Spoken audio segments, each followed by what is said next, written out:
जय Hind. Welcome to the study centre. देखिए, आज इस वीडियो में हम 2012 के चल रहे प्रीवियस ईयर क्वेश्चन के सीरीज को कंटिन्यू करेंगे। तो आज क्वेश्चन नंबर 21 करेंगे और इसके पहले क्वेश्चन नंबर 20 तक बता दिया गया है। तो आप जा कर के प्लीज देख लें, जिसका लिंक डिस्क्रिप्शन बॉक्स में दे दिया गया है। तो स्टार्ट करते हैं आज क्वेश्चन नंबर 21 से। क्या है सवाल कि प्रूव दैट द पैरेललोग्राम, एक पैरेललोग्राम है, ठीक है, पैरेललोग्राम जिसका अपोजिट साइड्स क्या होता है, पैरेलल और इक्वल होता है। Opposite sides are parallel and equal, तो उसको कहते हैं पैरेललोग्राम। पैरेललोग्राम सब circumscribing a circle is a rhombus, कह रहा है कि एक पैरेललोग्राम है जो सर्किल के चारों ओर सर्कमस्क्राइब है, यानी कि इस तरीके से सर्किल के चारों ओर इस तरीके से सर्कमस्क्राइब है, यानी कि ये ए बी सी डी एक क्वाड्रिलेटरल है जो यह सर्किल पैरेललोग्राम के किसी पॉइंट पे कट कर रहा है, जैसे पी क्यू आर और एस पे। इस तरीके से हम मान लेते हैं और यह प्रूफ करना है कि ये A B C D parallelogram या ये क्वाड्रिलेटरल क्या है कि एक रोम्बस है। यानी रोम्बस होने का मतलब यह हो गया कि इसका ए बी बराबर होगा बी सी के, या बराबर होगा सी डी के, या बराबर होगा ए डी या डी ए के। ठीक है, यह चीज प्रूफ करना है हमको। ठीक है, तो हम सॉल्व करते हैं। मान लेते हैं लेट कि एक पैरेललोग्राम है, लेट अ पैरेललोग्राम, ये पैरेलल है और ये जीएम यानी पैरेललोग्राम। ठीक है, let a parallelogram A B C D, ठीक है, सर्कमस्क्राइबिंग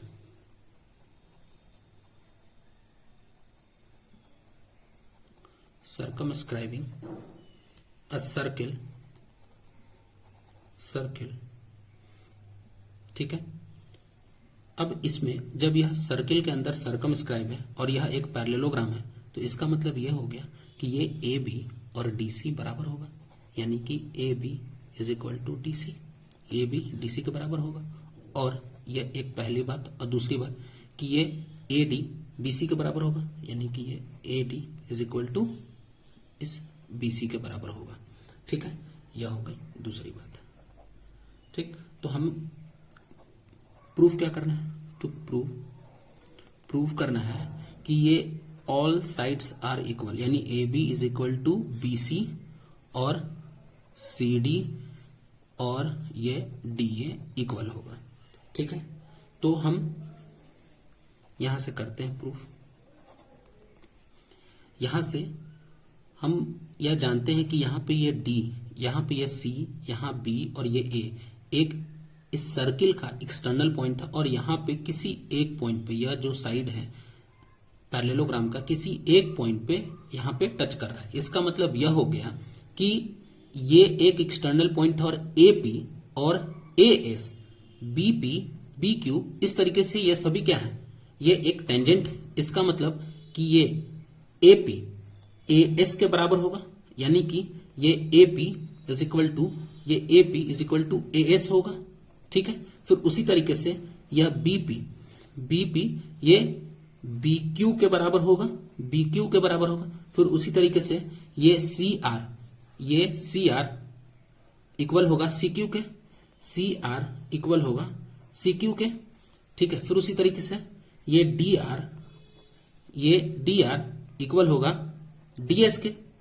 ठीक है, तो ये क्यों होगा, इसका क्या था क्राइटेरिया कि जो टेंजेंट होता है, ठीक है, जो टेंजेंट हम ड्रॉन करते हैं, tangent drawn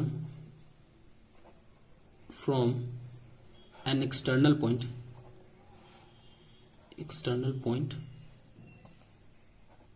tangents drawn from an external point are equal,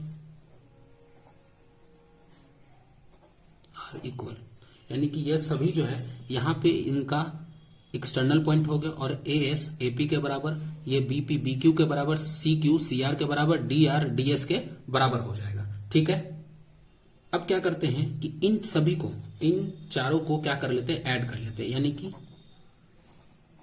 adding all this equation. ठीक है, इन सभी को ऐड कर लेते हैं। तो ऐड करने पे क्या होगा कि ए पी यानी इस साइड वाला इस साइड के तरफ एक तरफ जुड़ जाएगा, और इस साइड वाला एक तरफ जुड़ जाएगा, यानी कि ए पी को बीपी से जोड़ देंगे, और इसको सी आर से जोड़ देंगे, और फिर डी आर से इसको जोड़ देंगे। फिर इधर से इस साइड वाले को इक्वल टू के इस साइड को ए एस जोड़ देंगे बी क्यू से, प्लस या C Q plus D S, ये जुड़ जाएगा। ठीक है, तो यहां से एपी ये एपी बीपी के को अगर जोड़ेंगे, एपी को बीपी से जोड़ेंगे तो एबी के बराबर हो जाएगा, यानी कि एपी बीपी कितना हो गया, एबी हो गया। और ये C R D R, C R is equal to C R plus D R, C R plus D R कितना हो जाएगा, सी डी हो जाएगा। और यहां से A S plus D S, हाँ यहां से ए एस और प्लस डी एस कितना हो जाएगा, ए डी हो जाएगा। ए एस और डी एस को जोड़ेंगे तो ए डी हो जाएगा, और फिर उसी तरीके से बी क्यू और ये सी क्यू को जोड़ेंगे तो कितना हो जाएगा, बी सी हो जाएगा। ठीक है, फिर यहां पे A B is equal to D C given था, और A D is equal to B C यहां गिवन, यानी कि हम यहां से A B plus D C, यानी कि हम ए बी के जगह डीसी या डीसी के जगह ए बी लिख सकते हैं। ठीक है, तो हम यहां से ऐसा लिख देते हैं कि ये ए बी प्लस इस सी डी को हम ए बी लिख देते हैं, सी डी को हम ए बी लिख देते हैं, यानी ए बी, सी डी को हम ए बी लिख दें। फिर उसी तरीके से यहां पे ये A D is equal to B C है, तो हम यहां पे ए डी की जगह बी सी लिख देते हैं, ए डी की जगह बी सी लिख देते हैं। ठीक है, प्लस बी सी। अब यहां से आगे क्या करते हैं कि ए बी 2AB हो जाएगा, और BC 2BC हो जाएगा। तो यहां से 2 से 2 कैंसिल हो गया, और यहां से AB is equal to BC हो गया, यानी कि ये जो साइड है हमारा AB यह BC के बराबर हो गया।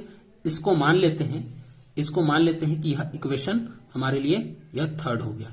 ठीक है, अब यह इक्वेशन थर्ड हो गया, तो हम यहां से कह सकते हैं कि फ्रॉम इक्वेशन वन में क्या कह रहा है कि ए बी डी सी के बराबर है, और इक्वेशन 2 में क्या कह रहा है कि बी सी ए डी के बराबर है, और इक्वेशन थर्ड में क्या कह रहा है हमारा कि ये ए बी इस बी सी के बराबर है।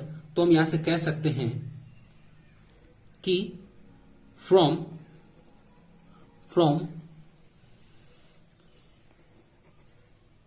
Equation 1, 2 and 3 A B is equal to B C के हो जाएगा, और यह इक्वल टू हो जाएगा सी डी के, और यह हो जाएगा डी ए के। यानी यहां पे यह चारों साइड क्या हो गया, चारों साइड इस पैरेललोग्राम का चारों साइड क्या हो गया, इक्वल हो गया। यानी A B is equal to B C is equal to C D is equal to A D. इसलिए हम यहां से कह सकते हैं कि जो पैरेललोग्राम एबीसी है वो क्या है, एक रोम्बस है। तो hence parallelogram ABCD is a rhombus. ये हो गया प्रूव। और हाँ बच्चों, कल क्वेश्चन नंबर 19 में एक गलती हो गया। गलती ये हो गया था कि ये जो ग्राफ था, ठीक है, कल एक ग्राफ था x plus Y is equal to 0, और दूसरा ग्राफ था x minus Y is equal to 0। तो ये जो ग्राफ जो मैंने ऐसे बतलाया था इस तरीके से,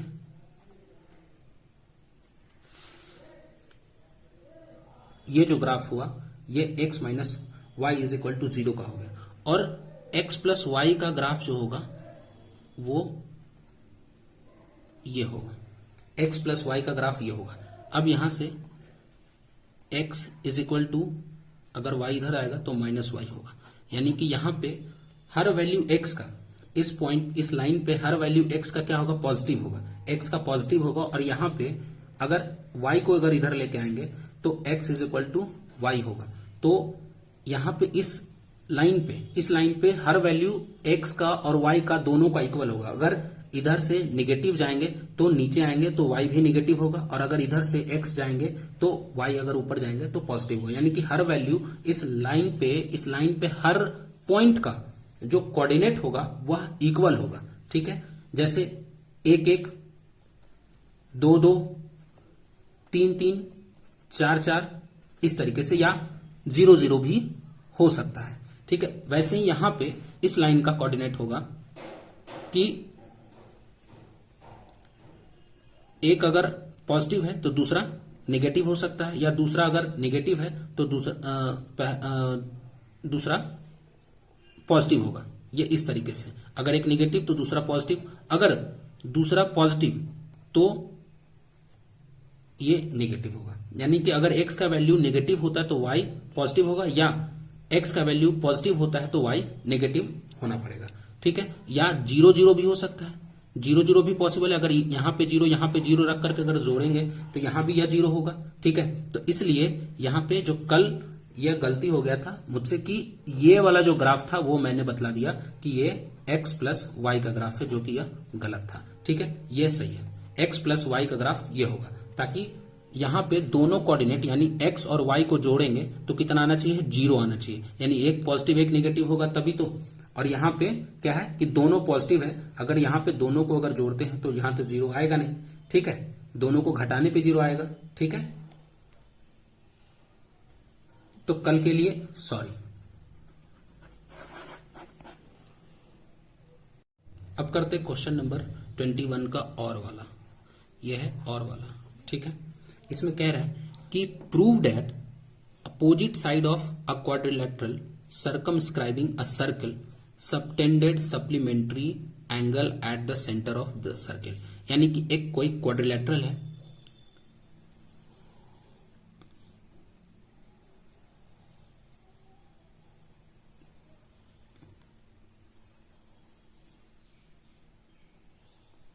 कोई एक क्वाड्रिलेटरल है।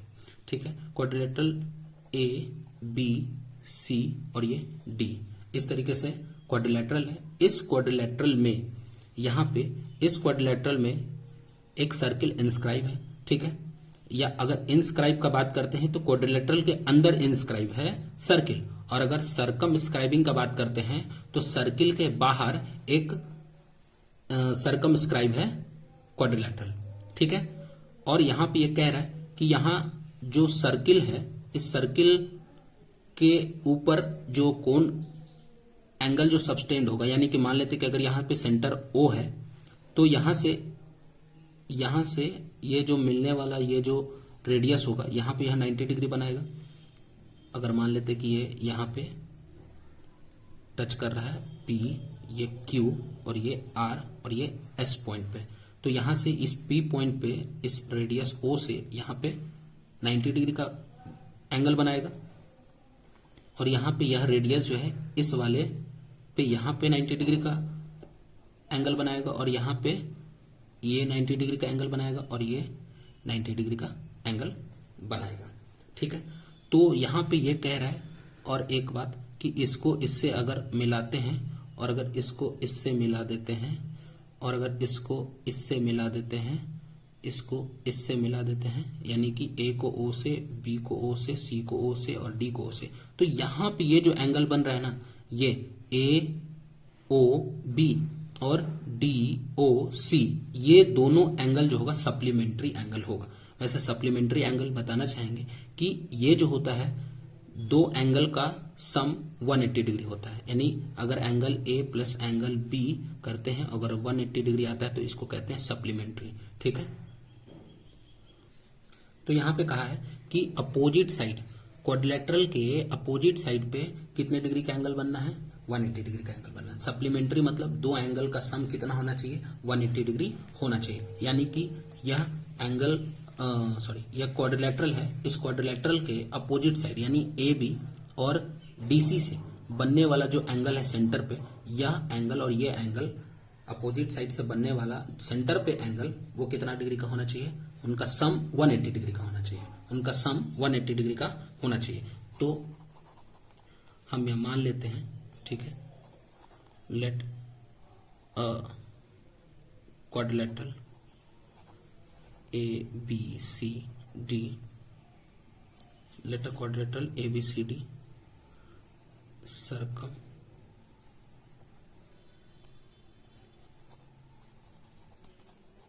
circumscribing a सर्किल जिसका सेंटर क्या है? O है, यानी centered O is centered O, it is touches the circle at P Q R S, P Q R and S। ठीक है, इस तरीके से यह सर्किल जो है क्वाड्रिलेटरल के किस पॉइंट पे टच कर रहा है? P पे, Q पे, R पे और S पे। ठीक है, अब यहां से क्या करते हैं? कंस्ट्रक्ट। क्या कंस्ट्रक्ट करते हैं कि join AO BO CO and DO, इस तरीके से ज्वाइन कर देते हैं। यानी A को O से, B को O से, C को O से, D को O से ज्वाइन कर देते हैं। ठीक है, तो प्रूफ क्या करना है? प्रूफ करना है कि AOB एंगल AOB इसका सम DOC के साथ, यानी DOC AOB को जोड़ने पर DOC के साथ कितना डिग्री का एंगल बनेगा? 180 डिग्री का एंगल बने। तो फिर प्रूफ करते हैं कि इन ट्रायंगल AOB और AOS में, यानी कि in triangle OAP and triangle OAS, ये दो ट्रायंगल हम लेते हैं और इनमें से क्या करते हैं कि यहां पे AP और AS, AP is equal to AS equal होगा। ठीक है, क्यों इक्वल होगा? क्योंकि यह टेंजेंट बनाया गया एक ही पॉइंट से। ठीक है, यानी कि सेम पॉइंट से tangents from same point of circle. ठीक है, फिर यहां पे OP और OS, OP एंड OS ये भी इक्वल होगा, क्योंकि ये पूरे सर्किल का ये रेडियस है और ये दोनों रेडियस है, यानी कि रेडियस ऑफ सेम सर्किल है, इसलिए ये दोनों बराबर होगा OS और OP। ठीक है, फिर यहां पे ये OA और ये OA ये दोनों क्या है? कॉमन है। ठीक है, तो यह जब तीन चीज बराबर हो गया, ये तीनों साइड अगर इक्वल हो जाता है, तो यह दोनों ट्रायंगल OAP यह कंग्रुएंट हो जाएगा ट्रायंगल OAS के। ठीक है, तो साइड से, ठीक है, साइड क्राइटेरिया से यह दोनों ट्रायंगल कॉन्ग्रुएंट हो गया। अब तो हम यहां से कह सकते हैं कि ये जो एंगल है, ये एंगल AOS और एंगल AOP, ये एंगल और ये एंगल दोनों इक्वल होगा। अच्छा, उसके पहले अगर हम यह मान लेते हैं कि ये एंगल 1 है, ये एंगल 2 है, ये एंगल 3 है, ये एंगल 4 है, ये 5 है, ये 6 है, ये 7 है और ये 8 है, तो हम यहां से कह सकते हैं कि AOP इक्वल हो जाएगा AOS के। ठीक है, तो हम यहां पे angle AOP equal angle AOS लिख सकते हैं बाई CPCT। ठीक है, अब यहां पे इसको यह भी लिख सकते हैं कि एंगल AOP कितना है 1 है और AOS कितना है 8 है, यानी कि हम यहां से कह सकते हैं कि angle 1 is equal to angle 8 होगा। ठीक है, और एक बात कि यहाँ पे सेंटर पे, सर्किल के सेंटर पे बनने वाले सारे एंगल का सम कितना होगा, 360 होगा। इसका मतलब यह हो गया कि अच्छा, एक और बात, जैसे एंगल 1 एंगल 8 के इक्वल हो गया, वैसे ही इस वाले सेक्शन से अगर यहां से POB और QOB ट्रायंगल ले तो यहां से 2 और 3 हो जाएगा इक्वल, यहां से 4 5 हो जाएगा, यहां से 6 7 इक्वल हो जाएगा। यानी कि हम यहां से यह लिख सकते हैं कि similarly angle 2 is equal to 3, angle 3 के इक्वल हो जाएगा, और एंगल 4 इक्वल हो जाएगा एंगल 5 के, एंड एंगल 6 इक्वल हो जाएगा एंगल 7 के। ठीक है, फिर एक चीज कि angle 1 plus angle 2 plus angle 3 plus angle 4 plus angle 5 plus angle 6 plus angle 7 plus angle 8 is equal to 360 degree हो जाएगा। ठीक है, और एक बात यहां पे प्रूफ क्या करना था, प्रूफ यह करना था कि angle AOB plus angle DOC यानी कि एंगल AOB यानी क्या हो गया, एंगल 1 एंड एंगल 2 का सम, एंगल 1 प्लस एंगल 2, और DOC यानी कि एंगल 5 प्लस एंगल 6 को जोड़ने पर कितना आना चाहिए, 180 डिग्री आना चाहिए। तो हम एक काम करते हैं कि यहां पे एंगल 1 और यहां से एंगल 8 इक्वल है, तो हम इसको लिख सकते हैं 2 एंगल 1। ठीक है, और अब यहां से ये 2 और ये 3 इक्वल है, तो हम यहां से दोनों के लिए हम लिख सकते हैं 2 एंगल 2 यानी 2 इंटू एंगल 2। ठीक है, फिर उसी तरीके से एंगल 4 और 5 इक्वल है, तो हम यहां से इसको ये लिख सकते हैं कि 2 इंटू एंगल 5। ठीक है, अब यहां से एंगल 6 और एंगल 7 इक्वल है, तो हम यहां से लिख सकते हैं angle 2 into angle 6 is equal to 360 degree. ठीक है, अब यहां से सभी से 2 कॉमन अगर ले लेते हैं तो यहां पे बचेगा angle 1 plus angle 2 plus angle 5 plus angle 6 is equal to 360 degree. अब ये 2 से ये कटेगा तो 180 डिग्री हो जाएगा, यानी कि हम यहां से लिख सकते हैं 1 प्लस 2 के लिए क्या लिख सकते हैं, देख लो आप, 1 प्लस एंगल 2 के लिए क्या लिख सकते हैं, AOB, और यही है यहाँ पे AOB। ठीक है, तो यहाँ पे इसके लिए लिख देते हैं एंगल AOB, और एंगल 5 प्लस एंगल 6 के लिए क्या लिख सकते हैं, तो एंगल 5 और एंगल 6 के लिए क्या लिख सकते हैं कि COD, एंगल 5 प्लस एंगल 6 के लिए एंगल COD, यानी यहां पे है COD। ठीक है, तो यहां से ये हम लिख सकते हैं प्लस एंगल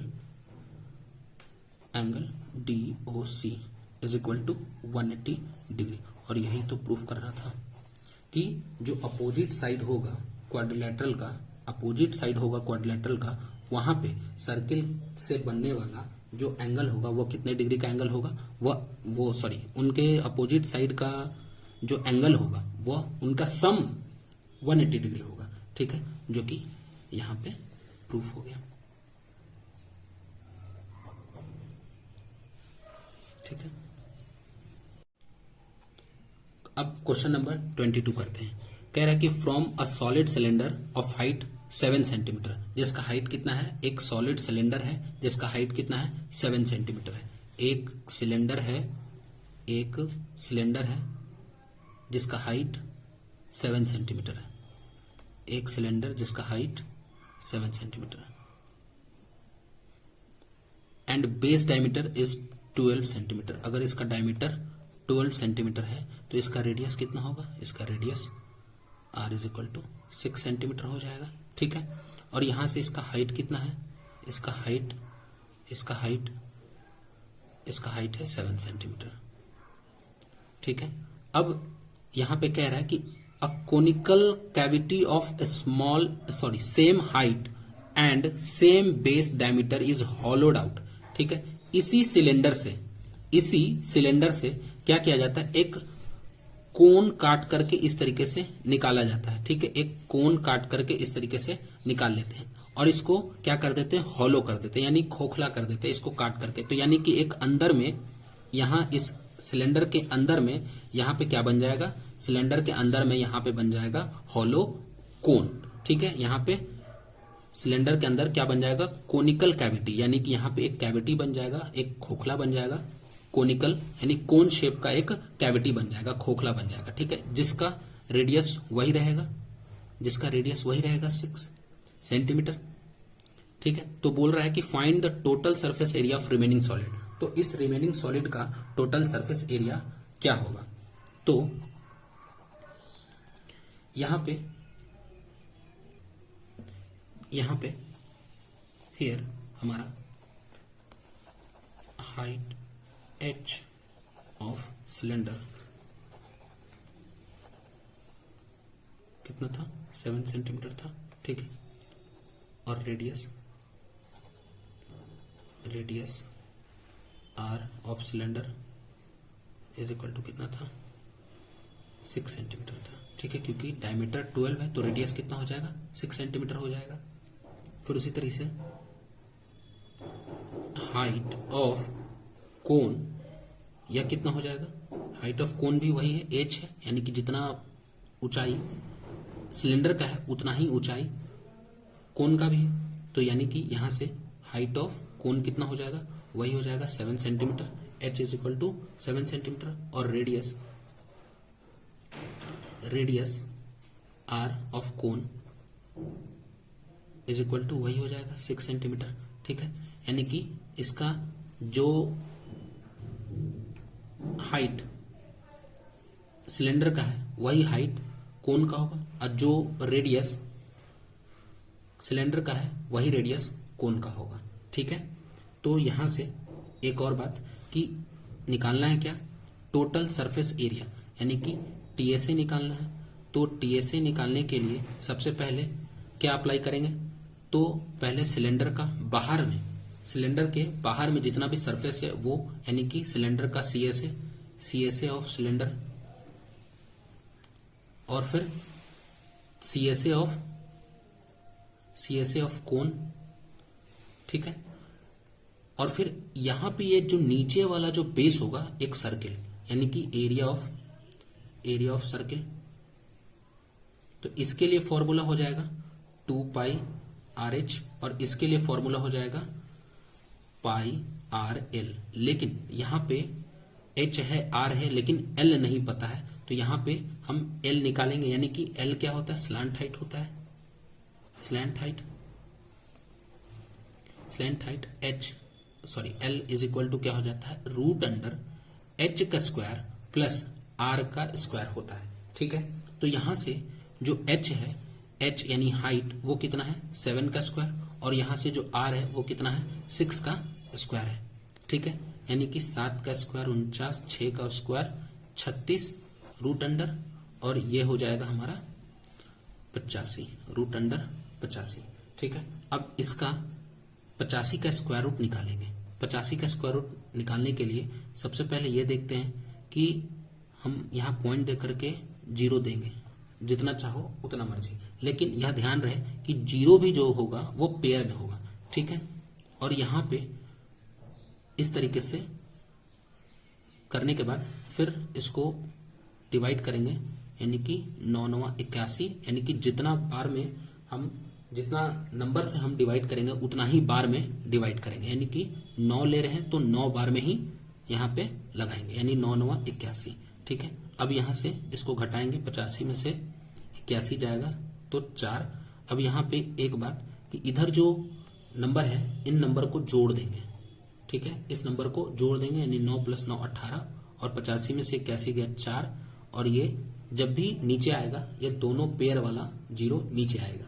ठीक है, अब यहाँ पे पॉइंट दे करके अब यहाँ पे ये देखेंगे कि अगर यहाँ पे अगर ये 18 है और इसके आगे कोई नंबर अगर लगाते हैं, यानी 181 हो जाएगा, यानी 181 अगर लेते हैं, अगर एक लगा करके, तो एक बार में ही गुना करके यहाँ पे नंबर हमको लिखना पड़ेगा। इसीलिए अगर एक बार में अगर यहाँ लगाते हैं तो 181 हो जाएगा, और 181 बहुत छोटा है, 181 बहुत छोटा है, तो 182 लेंगे, और 182 लेंगे तो दो बार में ही गुना करके इसको लगाना पड़ेगा। ठीक है, तो यानी कि हम 182 लेते हैं और दो बार में इसको लगाते हैं, तो ये हो जाएगा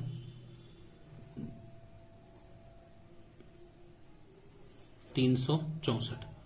ठीक है, और ये फिर से यहाँ ऐड हो जाएगा और ये हो जाएगा 184, 2 दूनी 4, 2 दूनी 4 हो जाएगा।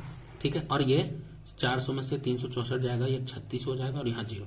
फिर उसके बाद ये कितना बार में लगाए थे, 2 बार में, तो 2 हो गया। अब इसको कितना बार में लगाएंगे, अगर यहाँ से फिर से अगर एक बार में लगाएंगे तो 1841 को एक बार में लगाएंगे, अगर 2 बार में लगाएंगे तो 1842 को 2 बार में लगाएंगे। तो यहाँ पे 2 बार में लगाएंगे तो 3600 से ज्यादा हो जाएगा, इसलिए एक बार में ही लगाते हैं। तो 1841 को एक बार में लगाएंगे तो ये 1841 होगा। अब ये यहाँ जो भी हो, लेकिन हमको यहाँ पे यह जानना होगा कि हमको पॉइंट के 2 अंक तक ही मैक्सिमम ले लेते हैं। ठीक है, तो ये हो गया हमारा स्क्वायर रूट, यानी कि हमारे लिए जो एल होगा वो कितना हो जाएगा, वो हो जाएगा अप्रॉक्स 9.21 को हम लिख सकते हैं 22 सेंटीमीटर। ठीक है, ये बात आपको ध्यान रखनी है। ठीक है, अब यहां से निकालते हैं टीएसए ऑफ रिमेनिंग सॉलिड कितना हो जाएगा, तो सीएसए ऑफ सिलेंडर का सीएसए, और फिर इसी में ऐड करते हैं सीएसए ऑफ कोन, और फिर एरिया ऑफ सर्किल।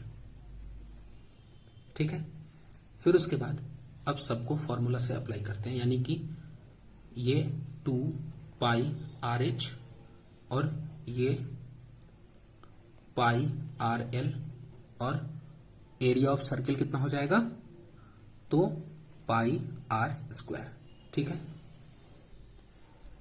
अब इन सब से पाई और आर कॉमन निकल रहा है, तो निकाल लेते हैं पाई और आर, और यहां से बचेगा 2h, और यहां से बचेगा l, और यहां से बचेगा एक ठो r। ठीक है, एक r यहां से बचेगा। ठीक है, अब यहां से सबका वैल्यू रखते हैं, pi is equal to 22/7 question में बोला है, और r इज इक्वल टू 6, और यहाँ पे h कितना आया था, h हमारा आया था 7 सेंटीमीटर। ठीक है, तो 2 × 7 प्लस l कितना आया 9.22 सेंटीमीटर, और फिर r कितना था 6 था। ठीक है, तो यहाँ से 22/7 × 6, और यहाँ पे 7 दूनी 14, 14 26, 20 और 9 29, यानी कि गुना 29.22। ठीक है, फिर अगर इसको इससे अगर भाग लगाते हैं तो 7 चौको 28, एक बचेगा 12, 7 एकम 7 पॉइंट होगा, फिर 7 एकम 7 बचेगा 5, 7 7 49, यानी कि लगभग यह भी जो है 4.17 आएगा। तो यानी कि यहाँ पे हम इसको लिख सकते हैं 22 × 6 × 4.17। ठीक है, इतना सेंटीमीटर स्क्वायर। अब इसको गुना करेंगे, यानी मल्टीप्लाई कर देंगे, तो ये हो जाएगा, इसका 22 है तो 22 लेकर के इसको अगर दे देते हैं तो ये कितना हो जाएगा, ये 6 दूनी 12 हो जाएगा। 12 को 417 से मल्टीप्लाई कर देते तो 12 से 84 का 4 हाथ बच गया 8, 12 कम 12 और 8 20 का 0 हाथ बच गया 2, 12 चौको 48, 48 और 2 हो जाएगा 50। और इसी में यहां से बचा हुआ जो 11 था वो गुना कर देते हैं। तो 11 से गुना करने के लिए क्या तरीका बताया था मैंने कि ये 4 का 4 हो गया, ये 4 को 0 से जोड़ेंगे तो ये 4 हो जाएगा। अब फिर इस 0 को 0 से जोड़ेंगे, ये हो जाएगा 0। अब 0 को 5 से जोड़ेंगे, ये हो जाएगा 5। 5 के आगे कुछ नहीं, 0 है, तो फिर ये हो जाएगा 5, यानी कि 550044। ये हो जाएगा, 2 अंक के बाद पॉइंट है तो 2 अंक के बाद पॉइंट दे देंगे और ये सेंटीमीटर इतना स्क्वायर हो जाएगा। या तो आंसर इतना तक रख देंगे या फिर आगे 551 सेंटीमीटर के आसपास में हमारा अप्रोक्स ये होगा हमारा आंसर। ठीक है,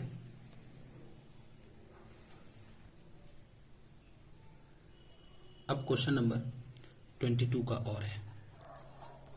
ठीक है, कह रहा है सिलेंड्रिकल बकेट, एक बकेट है जो सिलेंडर की तरह है।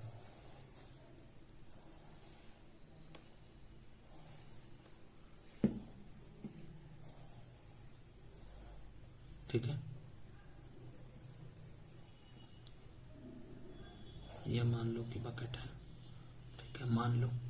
ठीक है, और इसमें बोल रहा है कि इसका हाइट 32 सेंटीमीटर है, जिसका रेडियस 18 सेंटीमीटर है। इसका रेडियस 18 सेंटीमीटर है। ठीक है, इज फिल्ड विथ सैंड, इसमें बालू से भरा हुआ है। The bucket is emptied on ground a conical heap. Conical heap, heap का मतलब होता है ढेर। ठीक है, हीप ऑफ सैंड। ठीक है, बालू का ढेर लग जाता है। तो बालू का जो ढेर लगता है वह कुछ इस तरीके का, ये ऐसे लग जाता है कि वह भी जो है कोनिकल शेप का हो जाता है। ठीक है, अब कह रहा है कि if the height of conical heap, इसका हाइट जो है वो कितना है, इसका यहां से यहां तक का जो हाइट है वह 24 है। ये जो हाइट है ये कितना है, 24 है। देन फाइंड द रेडियस, यानी कि इसका रेडियस निकालना है, ये कितना होगा। और इसका स्लांट हाइट ऑफ हीप, यानी कि ये कितना, इसका एल है ये निकालना है। ये एल कितना होगा ये निकालना है। अगर यहाँ हाइट दिया हुआ है और ये आर निकाल ले तो एल निकल जाएगा, क्योंकि एल इज इक्वल टू कितना होता है, root under H square plus R square होता है। ठीक है, root under H square plus R square. वैसे एक बात बता दूं कि यहाँ पे ये जो हाइट होता है और ये जो रेडियस होता है, इनके बीच में 90 डिग्री का एंगल बनता है, और इसलिए यह जो है एक राइट एंगल ट्रायंगल बनता है। तो पाइथागोरस थ्योरम से ये एच हो गया, ये आर हो गया, ये एल हो गया, तो एल इज इक्वल टू हो जाता है root under H square plus R square. ठीक है, ये हो गया हमारा स्लांट हाइट। ठीक है, तो यहां से let the height of bucket, cylindrical bucket H1 मान लेते हैं, और इसका हाइट कितना दिया था, 32 सेंटीमीटर। ठीक है, फिर उसी तरीके से एंड रेडियस ऑफ बकेट मान लेते हैं, ये R1 है इक्वल टू 18 सेंटीमीटर। ठीक है, फिर यहां पे height of heap of sand, इसको मान लेते हैं H2, और ये कितना है, ये है 24 सेंटीमीटर, ये है 24 सेंटीमीटर। ठीक है, फिर radius of heap of sand, ये मान लेते हैं R2 है, और ये कितना है ये पता नहीं है, तो इसी को मान लेते हैं कि यहां से जो रेडियस है वो कितना है, R2 है, BR2। ठीक है, तो यहां से L is equal to and slant height BL, इस तरीके से मान लेते हैं। अब यहां पे कहा है कि इसमें जो बालू था, यानी जो सैंड था, इसको निकाल करके ग्राउंड पर रख दिया, ऐसे उल्टा कर दिया। तो यहाँ पे जितना बालू ये था, यानी जितना वॉल्यूम इस बकेट में जो सैंड का था, उतना ही वॉल्यूम यहाँ पे इस ढेर में होगा उस सैंड का। ठीक है, यानी कि हम लिख सकते हैं volume of bucket volume of sand in bucket is equal to volume of sand in heap of sand, heap of sand, यानी कि ये जो कोनिकल शेप है, कोनिकल हीप ऑफ सैंड, ठीक है। बकेट तो सिलेंड्रिकल था ही, ठीक है। तो वॉल्यूम ऑफ सिलेंडर कितना होता है, तो ये होता है पाई आर स्क्वायर एच, और ये हो गया 1/3 पाई आर स्क्वायर एच, ठीक है। यहां से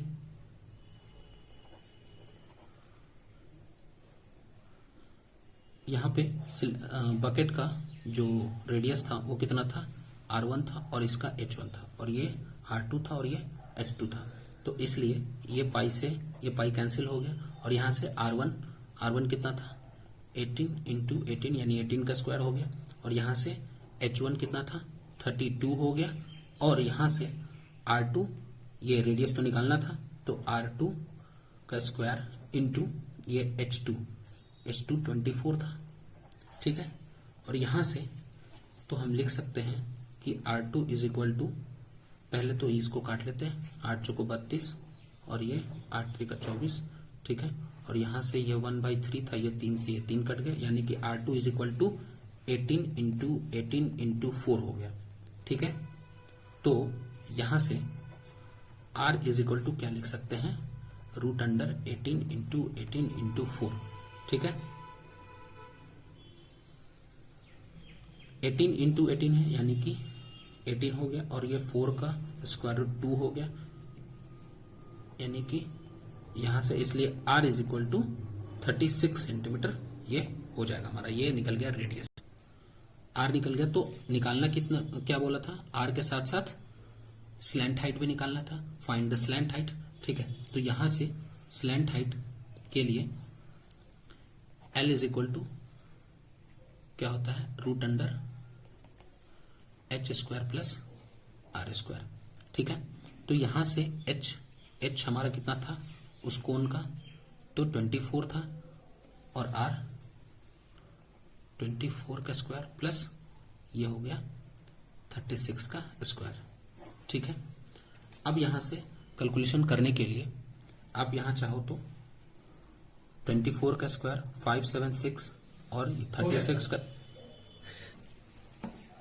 36 का स्क्वायर 1296, आप इसको ऐड करके इसका स्क्वायर रूट निकालो या फैक्टराइज करके स्क्वायर रूट निकालो। तो मैं आपको एक कैलकुलेशन का तरीका बताऊंगा इसके लिए, कि पहले तो a to the power m into b to the power m के लिए क्या होता है, a to the power a into b to the power m होता है, ठीक है। ये होता है a to the power m into b to the power m के लिए क्या होता है कि a into b to the power m। वही चीज यहाँ पे आप ध्यान से जरा देखो तो आपको दिखेगा कि ये है 12 का स्क्वायर इंटू, यानी इसको जब ऐसे, यानी कि फर्दर, और अगर इसको हम जब इसको ये लिख सकते हैं तो इसको ये नहीं लिख सकते, तो यानी a to the power m को हम ऐसे भी लिख सकते हैं, a to the power m into b to the power m। वही चीज यहाँ कर रहे हैं, यानी कि 24 का स्क्वायर है, यानी कि 12 का स्क्वायर इंटू 2 का स्क्वायर, और ये 12 का स्क्वायर इंटू 3 का स्क्वायर, ठीक है। तो यहां से 12 का स्क्वायर दोनों में से कॉमन निकला, और यहां से क्या बचेगा, यहां से बचेगा 2 का स्क्वायर, और यहां से बचेगा 3 का स्क्वायर, और ये आएगा रूट में, ठीक है। और यहां से 12 का स्क्वायर रूट के बाहर निकलेगा तो ये 12 हो जाएगा, और यहां से क्या हो जाएगा, ये 4 + 9, ठीक है, यानी कि ये हो जाएगा 12√13 सेंटीमीटर। ये हमारा वीडियो कैसा लगा कमेंट करके जरूर बताएं, और आपने मुझे इतना समय दिया इसके लिए धन्यवाद।